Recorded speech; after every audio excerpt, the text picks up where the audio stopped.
여러 일들을 할 때 후회 없는 삶, 그리고 우리가 했던 일들에 대하여 우리가 언제든지 다시 그 일을 하면 여전히 우리에게 그 일이 순서 그대로 가지런히 될 만큼 우리 삶에 질서가 있고 하나님께서 하시는 우선순위를 같이 보고 싶은데, 오늘 네 번째 시간입니다. 주님께만 순종하겠다는 결정이라는 그런 제목으로 오늘 본문을 묵상해 보게 됐어요. 오늘 이 본문에 제자들이 일어나게 했던 여러 일들이 어떤 의미인가, 무슨 일이든 주님께서 말씀하시면 내가 순종하겠다라는 그런 결정과 결단이 우리의 삶의 우선순위를 결정하는 굉장히 중요한 도전이 된다고 싶습니다. 아이를 키우는 엄마가 새 아이를 분주하게 키우다 보니까 한 살 차이로 이 새 아이를 자녀를 키우다 보니까 너무 바쁘더래요. 뭐 어떻게 기억이 안 될 정도로 너무 바쁘니까 그냥 뭐 육아에 계속 이어서 이렇게 가죠. 근데 고만고만 아이들의 여러 이야기하니까 엄마가 최선을 다해서 양육을 했어요. 음악도 들어주고 그림도 같이 그려주고 바빠도 계속 시간을 내줘서 아이들 육아에 시간을 아주 많이 들였는데 어느 순간에 아이들이 부쩍 자라더래요. 그리고 시간이 많이 지나고 나서 아이들이 어른이 됐답니다. 이제 더 이상 아이라고 부를 수 없을 정도로 자녀들이 어른이 됐대요. 그리고 어렸을 때의 기억을 같이 나누는데 깜짝 놀랐답니다. 이 첫째, 둘째, 셋째가 각각 기억하고 있는 게 조금씩 다른데, 첫째는 엄마가 동화 읽어줬던 것을 기억하고 있더라는 거예요. 엄마가 계속 동화 읽어줬지. 둘째는 음악을 들었던 것을 기억하고 있더래요. 그리고 셋째는 그림을 그린 기억을 갖고 있더래요. 뭐 생각은 다 다를 수 있죠. 그런데 이 셋 다 기억하고 있는 기억 한 가지, 추억이 하나 있더래요. 그게 뭐냐면 여름날 개울에서 가지 잡던 일을 기억하고 있더래요. 여름날. 그런데 문제는 엄마가 그걸 기억하지 못하더래요. 엄마랑 같이 했던 여러 일들을 기억하는데 엄마는 그게 이제 기억이 안 나는 거죠. 우리가 어떤 일을 중요하게 생각하는 시선과 포인트가 다르지 않겠습니까? 부부 사이에도 이런 일들이 왕왕 일어나죠.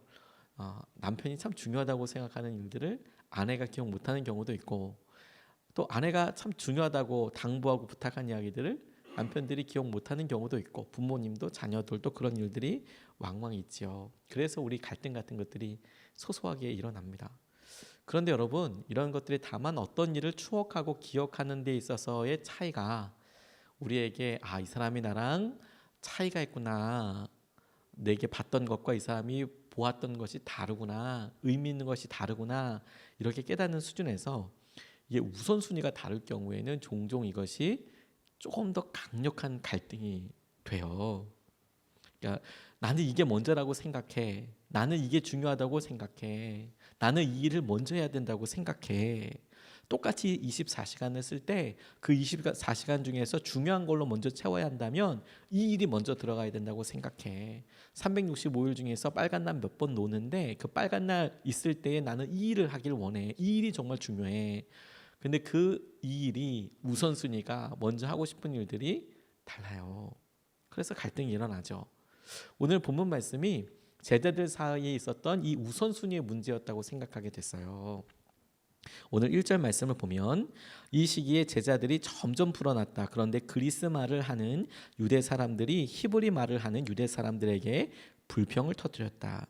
그것은 자기네 과부들이 날마다 구호 음식을 나누어 받는 일에 소홀히 여김을 받기 때문이었다. 이렇게 이야기하고 있습니다.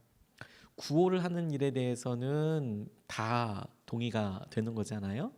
그런데 그것을 어떻게 하느냐, 누구 먼저 하느냐, 그러니까 사람들을 세우고 어디서부터 하느냐에 있어서 약간의 의견 차이가 있었던 것 같아요. 일부러 그랬을 법 같지는 않은데, 똑같은 어떤 음식이 있고 재화, 돈이 있고 그랬을 때에 그것을 이방 사람들 출신의 헬라어를 할 수 있는 과부들이 조금 더 좀 많이 재정이 있을 수도 있잖아요. 그냥 똑같이 성경에는 과부, 남편이 없다라고만 나와 있지만 실제로 그 상황에서 보면 각 가정이 똑같이 살고 있었을 것 같지는 않아요. 그러니까 생각이 조금씩 다르겠죠. 저 사람은 조금 더 살 수 있을 것 같아. 저 사람은 자기 집은 있잖아. 저 사람은 자기 뭐가 있잖아. 이런 경우들이 얼마든지 있더라고요. 제가 선한 목자교회 있을 때 교회 도움을 요청하는 사람 중에서 참 되게 기억에 남는 분이 한 분 계셨어요. 어렵고 힘드니까 얼마나 힘든 마음으로 교회에 요청을 하셨겠어요. 도와달라고. 그런데 결국에는 교회에서 도움을 못 받으셨어요.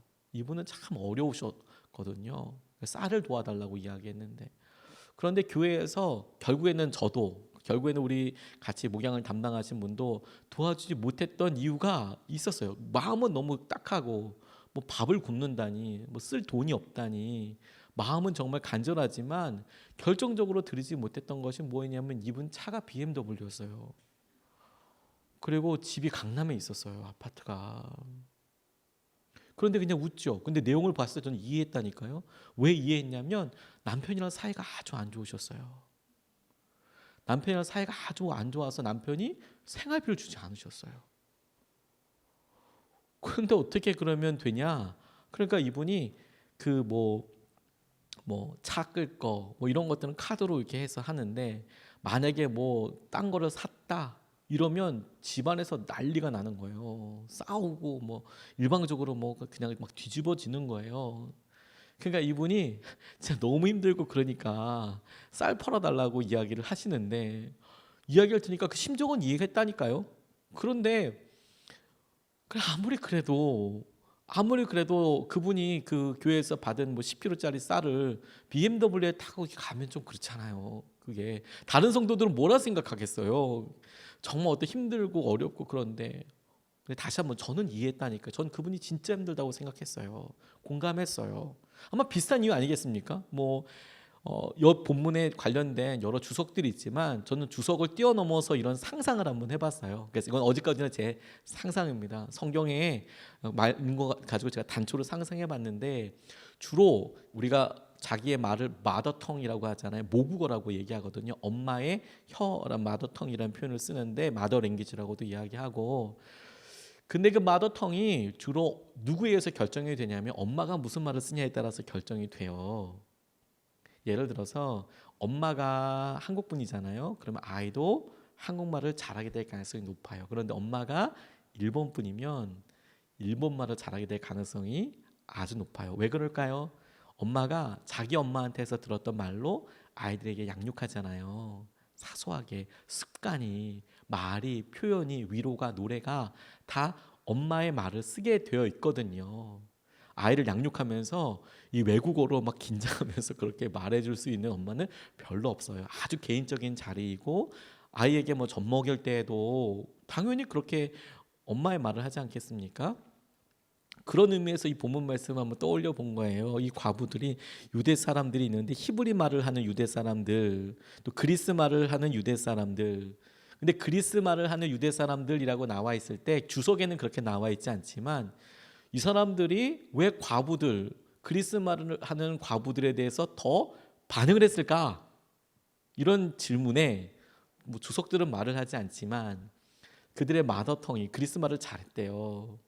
그 말은 아마도 그들이 완전히 순종이라고 하면 좀 이상하겠네요. 그 부모님들이 혹시나 아버지가 유대 사람이고 어머니가 외국에서 자랐을 가능성이 높죠. 그리스 말을 할 수 있는 사람일 가능성이 높겠죠. 왜냐하면 당시에 여자들이 교육의 기회를 동등하게 부여받지 못했으니까.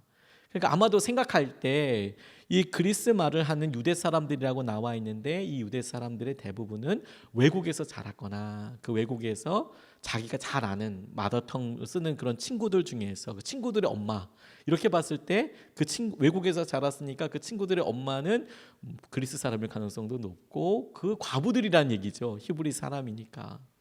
그러니까 나랑 어떤 생각을 해봤을 때 나랑 더 가까워 이렇게 생각했을 수도 있고, 어디까지나 이제 추측이라고 말씀드렸어요. 주석에 나와 있는 말은 아니에요.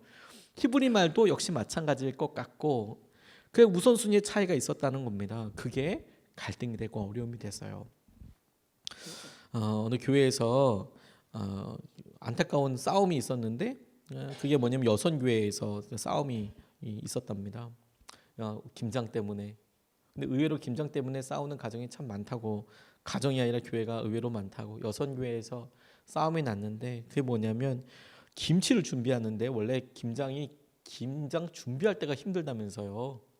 그냥 그날 뭐 이렇게 버무리고 이런 것도 힘들긴 한데, 그 배추에 숨 죽일 때, 소금 절일 때부터 시작해서 물로 몇 번씩 헹구기도 하고 이 과정이 어마어마하다면서요. 그게 진짜 힘들다면서요. 김장을 할 때 해본 사람 또 잘하고. 그래서 뭐 어린이집이나 이럴 때도 애들 뭐 김치한다 그러면 그 전에 선생님들이 거의 막 죽어나고, 애들은 당일날 다 준비된 걸로 뭐만 해요? 뭐 그 준비되어 있는 속만 싹싹싹 넣고 김치 누가 했다고 우겨요? 애들이 했다고 우기잖아요. 그렇죠? 근데 사실 그 뒤에 선생님들은 뭐 그거 다 한 거나 마찬가지죠. 마찬가지로 김치를 했대요. 하는데, 그러니까 이제 당일날 그 김치 행사를 하는데 그 전날 이 나이 드신 권사님들 집사님들 오셔서 김치 만드느라고 죽을 뻔하셨대요. 진짜 막 해가지고 뭐 삶고, 근데 뭐 교회가 좀 사이즈가 있다 보니까 막 50포기 30포기 이렇게 한 게 아니라 한 200포기 300포기 이렇게 그냥 해버리는 거죠. 우리 같이 먹어야 된다고 생각을 하니까. 그런데 딱 당이 되니까 이 권사님들이 허리도 아프고 힘이 들죠. 그렇죠? 그래서 당일날 이렇게 젊은 우리 자매 집사님들이, 젊은들, 아유 권사님들 좀 쉬시라고, 잘해요, 좀 쉬시라고 그렇게 간곡히 말씀을 드렸대요. 권사님들도 좀 쉬어볼까, 너무 힘들기도 하고 실제로. 그리고 자기가 봤을 때 이거 뭐 석고 뭐 이런 것들은 처음에 이렇게만 하면 돼 라고만 얘기하면 되니까 그렇게 이야기해주고 쉬고 계셨대요. 근데 세상에 그때 담임 목사님이 나타나셔서 열심히 버무리고 있는 젊은 집사님들한테 너무 수고한다고 그렇게 얘기하고 가셨대요. 그러니까 이 나이 드신 권사님들이 막 부하가 막 이러서 막 교회가 난리가 났다고, 교회가 시험에 아주 크게 들고 싸우게 됐다고 막 그런 이야기를 하시더라고요. 타이밍이 참 중요하죠. 뭐 그 젊은 집사님들 입장에서도 뭐 자기들 일부러 그런 게 아니라 권사님들 진짜 수고했으니까 쉬시라고. 근데 아무것도 모르는 담임 목사에게 보기에는 열심히 지금 젊은 여자 집사님들이 일하고 있잖아요. 그러니까 수고한다고. 다른 권사님도 어디냐고 막 이렇게 하고 가면 이거 얘기 듣고 이제 권사님들 너무 어렵고 힘들더라고. 똑같은 일을 바라볼 때 관점이 달라요. 뭘 해야 할지 몰라서 관점이 달라요. 자녀들 생각할 때 부부의 차이가 있을 수 있고요. 다른 가정들 만나도 가정마다 생각의 차이가 있을 수 있어요. 그걸 저도 사실 인정해요. 예를 들어 저희 가정 같은 경우에는 아이들한테 핸드폰을 대학 들어가면 사준다 했거든요. 그 스마트폰은 대학 들어가면 사준다. 그 전에는 아빠가 눈에 흙이 들어가기 전까지는 그런 일은 없을 거다. 대신에 대학 들어갈 때 한꺼번에 모아서 사줄 수 있을 만큼 좋은 걸 사주려고 노력은 해보게. 노력은 내가 한번 해보마. 하지만 대학 들어갈 때까지는 안 돼. 그런데 어떤 분들은 뭐 쿨하게 자녀들한테 대학 뭐 스마트폰 사주시는 분들도 계시더라고요. 물론 저는 말리는 편이지만, 그러지 말아라고 말리는 편이지만 뭐 사람마다 다른 거 어떻게 해요. 그거 가지고 싸울 일은 아니잖아요. 가정에서 그걸 근데 또 싸울 수도 있겠더라고요. 그런데 본문 말씀이 그렇게 우선순위의 차이가 있을 때 나는 동창회 가는 게 더 중요해. 나는 주일 예배하는 게 더 중요해. 나는 이 돈을 여기다 쓰는 게 더 중요해. 나는 해외여행 가는 게 더 중요해. 여러 일들의 갈등이 있었을 때 제자들은 어떻게 이 일을 넘어섰나? 우선순위라는 관점에서 제자들은 이 일을 어떻게 풀었나? 라고 물어보니까 이 사람들이 본질에 집중했더라고요. 그리고 여기서 나와 있는 본질은 기도와 말씀이었어요. 2절 말씀, 3절 말씀을 보면 4절까지 보면, 그래서 12사도가 제자들을 모두 불러놓고 말하였다. 우리가 하나님의 말씀을 전하는 일은 제쳐놓고서 음식 베푸는 일에 힘쓰는 것은 좋지 못합니다.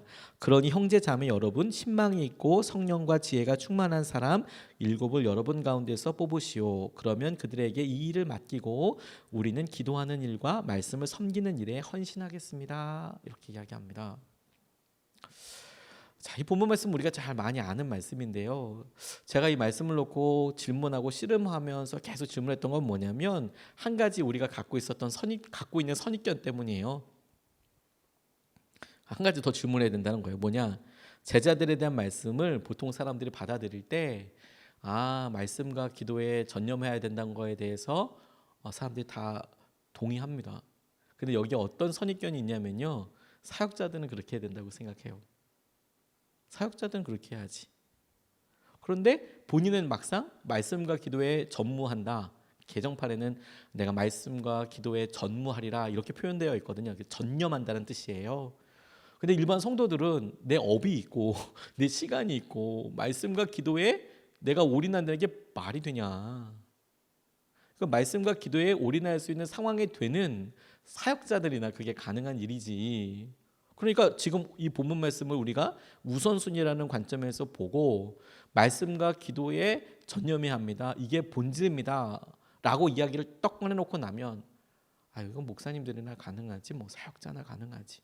바쁘게 이렇게 분주하게 왔다가 내가 말씀, 기도 이거 또 어떻게 하라는 말인가. 이렇게 선입견을 갖고 계실 수 있겠다라고 생각하게 됐어요. 그런데 여러분 이 말을 아까 본질에 집중해야 합니다. 그 본질에 집중하여서 제자들이 선택했던 기도와 말씀이 우리가 만약에 지금 이 시간에 본질적으로 어떻게 하라는 말인가라고 질문해 봤을 때 구체적인 행동으로서의 기도, 구체적인 행동으로서의 말씀 보는 것의 의미보다 그걸 하는 것을 통해서 드러나는 의미가 뭐냐. 그러니까 내가 어려움이 있고 우선순위의 차이가 있었어요. 부부 사이에, 교회에서. 그런데 내가 기도하겠다라는 것이 나타내는 의미가 뭐냐.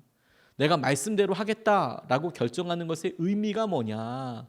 그거를 제대로 우리가 알아야 우리의 선입견을 넘어설 수 있어요. 그래서 우리가 똑같이 그렇구나. 우리에게 우선순위에 문제가 있을 때 나도 똑같이 기도하고 내가 똑같이 말씀을 봐야겠다라고 동의가 되는 건 아니겠습니까?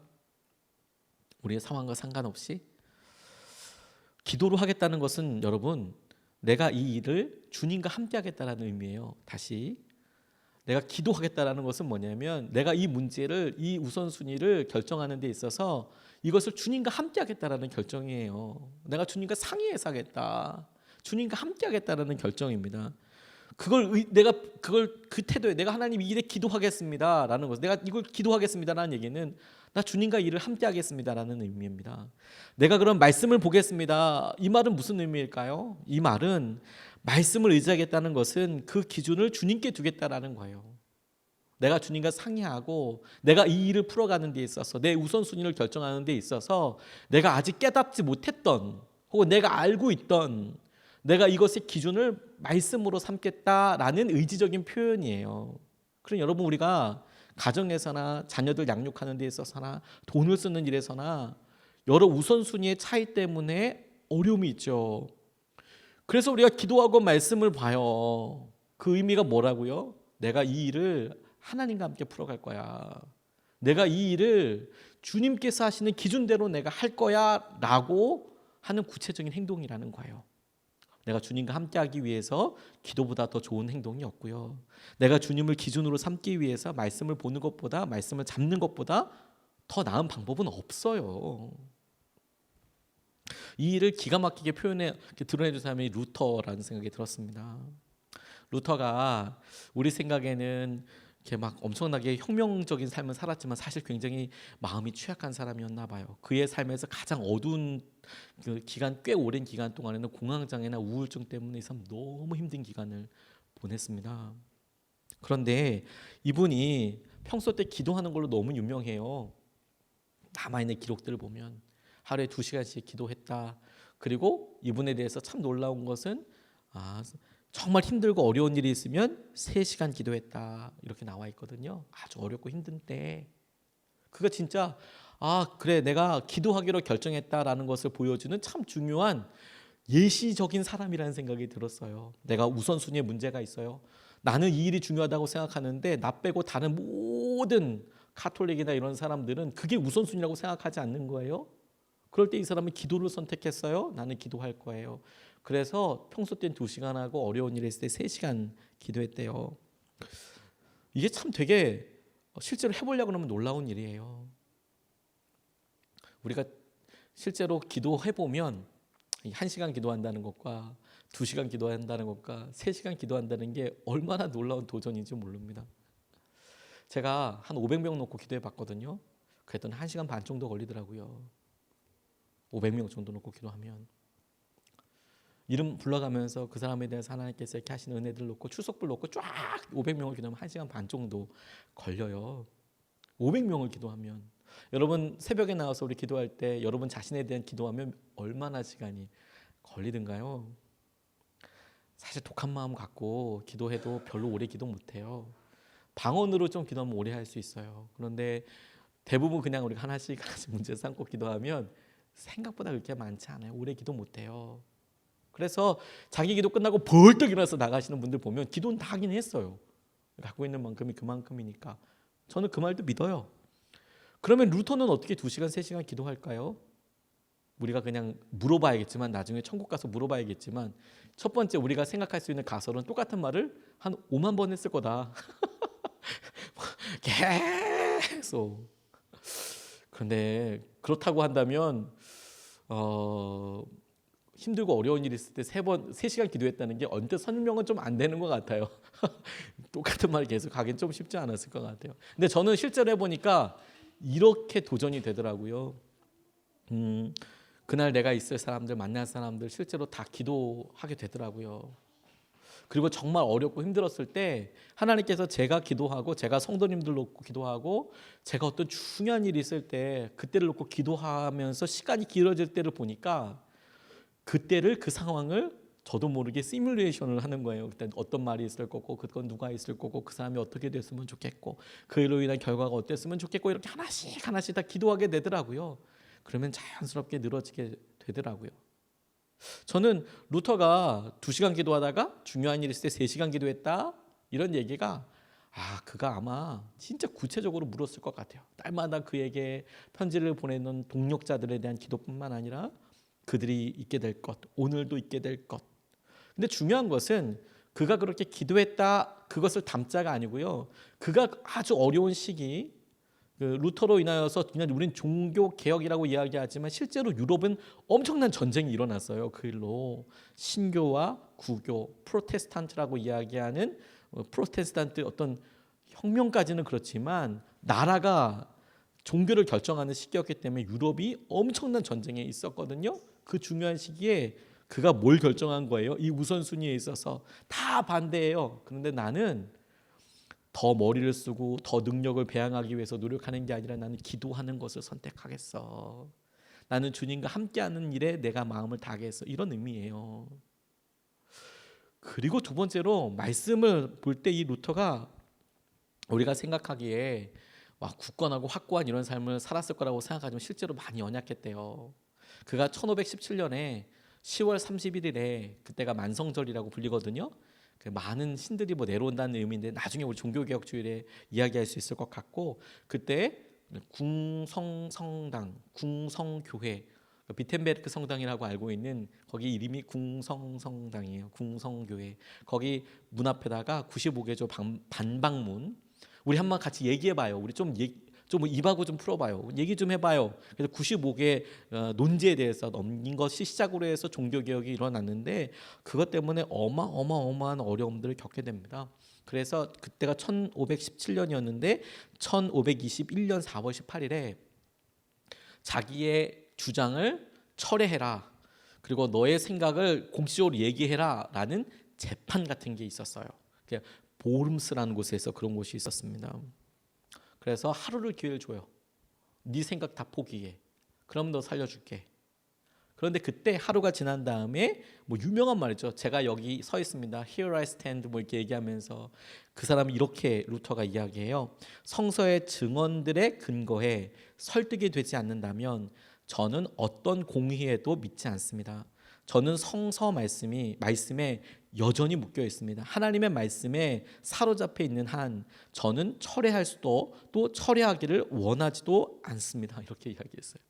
하나님 말씀이 아니면 나 이거 철회 안 할 거고 철회할 마음도 없습니다. 그래서 바로 파문당했습니다. 그 자리에서. 그래서 그가 강철의 심정이 갖고 있었던 것 같지만 아니에요. 그를 이런 일이 있고 나서 돌아가는 길에 튜링겐 주의 슈타인바흐 근처에 어느 깊은 산 속에 위장으로 납치됐어요. 그를 죽일까봐 이제 공식적으로 파문됐기 때문에 그를 죽일까봐 그를 보호하려고 했던 사람들이 그를 위장으로 납치했어요.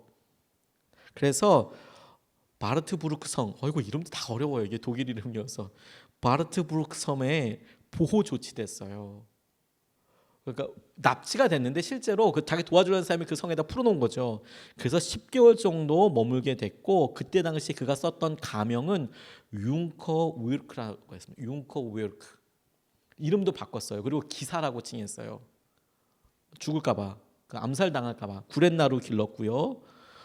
그런데 이때 불면증, 신경쇠약, 공황장애, 환영 이런 게 막 보였대요. 정신적인 허약성이 막 드러나서 그 10개월 동안 정말 거반 죽다 살아났대요. 그렇지 않겠습니까? 모든 사람들이 다 죽이려고 해. 그렇죠? 근데 자기가 지금 내가 이 일에 성서로 간다고 이야기했잖아요. 근데 이 10개월 동안 그가 뭘 했는지 아십니까? 성경 번역했어요. 성경 번역. 그렇게 힘들 때 그곳에서 바르크부르크 성에서 성경 번역했습니다.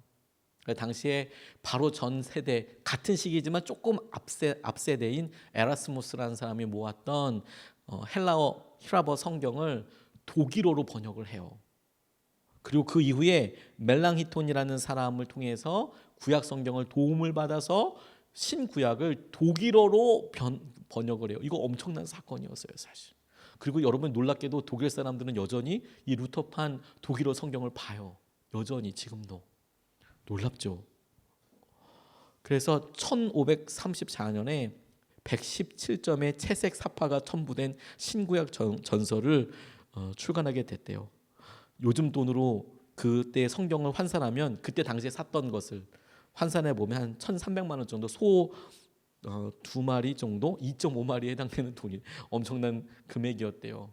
그때 구텐베르크의 금속활자가 발명돼서 그나마 그렇고요. 그 전에는 성경책 한 권에 소가 10몇 마리인가 그렇다고 하더라고요. 그가요 자기 어렵고 힘들 때 뭘 했다고요? 성경 번역했어요. 성경 필사해 본 분들 계시죠? 성경 필사해 보려고 저는 외우려고 포스트잇 같은 데 이렇게 많이 쓰거든요. 그래서 이렇게 뭐 별게 다 붙여놓고 이렇게 막 외우려고 노력을 해봐요. 잘 외워지진 않지만 그래도 노력을 해봐요. 근데 그렇게 한번 써보면요, 그거 몇 절 쓰는데도 굉장히 여러 번 봐야 해요. 여러 번 봐야 해요. 근데 번역하면 어떨까요? 저 이 번역도 해봤거든요. 번역하면 단어 뜻 하나하나 그 언어를 잘 알아도요, 거기에 합당한 언어, 거기에 딱 합당한 번역하는 사람들은 일물 일어설이라고 플로베르라는 사람이 한 이야기대로 정확한 사물을 표현하는 단어는 딱 하나밖에 없다라고 이야기해요. 마찬가지로 번역하는 사람들도 이 단어를 표현할 수 있는 제일 좋은 단어는 하나밖에 없어. 그래서 막 고민합니다. 근데 그가 이 히라버 성경을 독일어로 바꾸기 시작했어요. 그러면 그 전에 독일 사람들은 뭘로 예배했을까요? 라틴어로 예배했어요. 근데 라틴어에서 예배하지 않고 원래 쓰여져 있었던 헬라어에서 독일어로 번역을 해요. 그러면 어떤 일이 일어나요? 일반 사람들이 막 봐요. 그런데 루터에게는 어떤 의미가 있어요? 큐티하는 것보다 더 자세히. 심심하신 분들은, 잘 이해가 안 되시는 분들은 오늘 집에 가서 아무 영어 성경이나 보고 뽑아가지고 제일 유명한 절 한 절만 여러분들 말로 한번 번역해 보세요. 아마 무슨 말인지 대번에 알 거예요. 이게 무슨 의미인지, 어떻게 번역해야 될지 생각 많이 해야 되거든요. 근데 그때의 그의 마음을 말씀을 번역하고 말씀을 묵상하고 그게 지키더라는 거예요. 여러분, 우리가 하나님께서 여기 주시는 말씀 굉장히 단순해요. 어렵지 않아요. 내가 내 삶의 이 어려운 중심들을 내가 말씀에서 찾겠다라는 거예요. 말씀과 기도에 전무하겠다는 것은 뭐냐면 내가 이 우선순위의 어려움과 갈등과 문제를 하나님과 상의하는 것으로, 하나님과 함께하기로 결정한다. 두 번째, 내가 하나님 말씀 가운데 머물도록 내가 결정한다.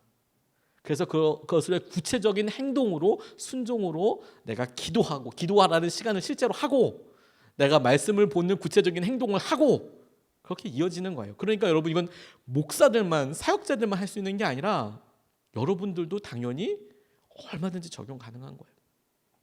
내가 말씀을 보고 내가 기도를 해요.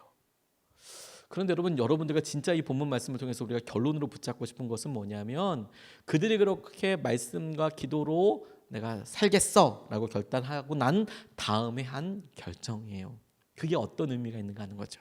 어떤 결정을 했냐면 5절 6절 말씀에 보면 모든 사람이 이 말을 좋게 받아들여서 믿음과 성령이 충만한 사람인 스데반과 빌립과 브로고로와 니가노르와 디몬과 바메나와 안디옥 출신의 이방 사람으로서 유대교에 개종한 사람인 니골라를 뽑아서 사도들 앞에 세웠다. 사도들은 기도하고 그들에게 안수하였다. 이렇게 이야기하고 있어요. 다시 말해서 자기들이 생겨있던 이 우선순위에 나는 본질적인 일에 기도했다, 말씀을 했다, 이런 구체적인 행동으로 하지 말고 우리가 어떻게 지금 보고 있냐면 나는 이 일에 주님과 함께하기로 결정했고 나는 그 기준이 주님께서 말씀하신 말씀이 기준이 되기를 원해. 이렇게 결정하고 일어난 구체적인 행동이 뭐냐면 사람을 세우는 거였어요. 그럼 이건 어떤 의미가 있을까요? 사람을 세운다는 것이 그래 당장 내 삶의 우선순위가 어려워. 그러면 이 일을 해결할 수 있는 사람을 뽑아서 이 일을 하게 하나? 아웃소싱을 주나? 이런 의미인가요? 여기서 보면 그냥 말 그대로 보면 아웃소싱을 준다는 거 아니에요. 제자들이 한다. 그런데 이거 문제가 생겼네. 그럼 잘할 수 있는 사람한테 아웃소싱을 줘. 그 사람이 맡겼을 때 그 일을 해. 그런 차원보다 우선순위라고 생각하면 이게 전혀 다른 의미로도 생각될 수 있겠더라고요. 말씀과 기도로 나아가겠다는 태도의 응답이 구체적인 결정이 뭐였냐면 사람을 세우는 거였거든요. 자, 자기가 갖고 있는 권위, 자기가 갈 수 있는 리더십을 그 사람에게 줘요. 그러면 그 사람이 자기의 생각과 다르게 그 일에 대한 결정을 할 수 있겠죠? 그 사람이 그 일을 맡았으니까. 자, 그러면 자기는 어떻게 하겠다는 거예요? 그 사람의 결정대로 따라가겠다라는 행동이죠? 그럼 그 사람은 어떻게 믿어요? 그 사람은 믿지 않아요. 이런 모든 일에 대해서 내가 기도하기로 결정하고 내가 말씀을 중심으로 삼겠다 하고 사람을 세웠다라는 것은 주님께서 이 일을 이끌어 가실 때에 내가 주님께만 순종하겠다라는 결정이에요. 내가 다른 사람들이 보여지는 일에 내가 그 사람을 판단하지 않고 이 일에 하나님께서 하신다라는 것을 내가 신뢰하겠다라는 거예요. 그래서 내가 그 사람이 하는 행동이 나랑 우선순위가 다를 수 있어요. 내가 보기에 좀 섭섭할 수 있어요. 근데 내가 그렇게 뽑아놓고 그 사람에게 그 일을 하도록 시킨다는 것은 뭐냐면 그게 어떤 것이든 주님께서 그 사람을 만지시고 이끄실 것을 내가 신뢰하고 그리고 그 사람이 말하고 인도하는 대로 그 사람에게 일하시는 하나님께 내가 순종하겠다는 의미예요. 그게 사람을 세우는 것의 의미예요. 아무 일도 안 하겠다는 게 아니고요.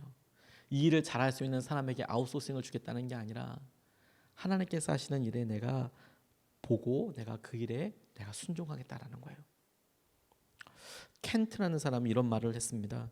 과정 중에 있는 것은 다 실패처럼 보인다. 과정 중에 보이는 것은 있는 것은 다 실패처럼 보인다. 그런데 여러분 사람을 세우고 기다리는 것은 대부분 그 과정이에요. 이 사람이 언제 좀 제대로 서나요? 그러면 사람을 세우고 그 사람에게 리더십을 맡기고 그럴 때에 다 어떻게 보일까요? 다 실패처럼 보여요. 망했구나. 망했어. 도와달라고 뽑았더니 망했다. 지뢰 밟았다. 이거 어떻게 되는 거예요, 이거 지금?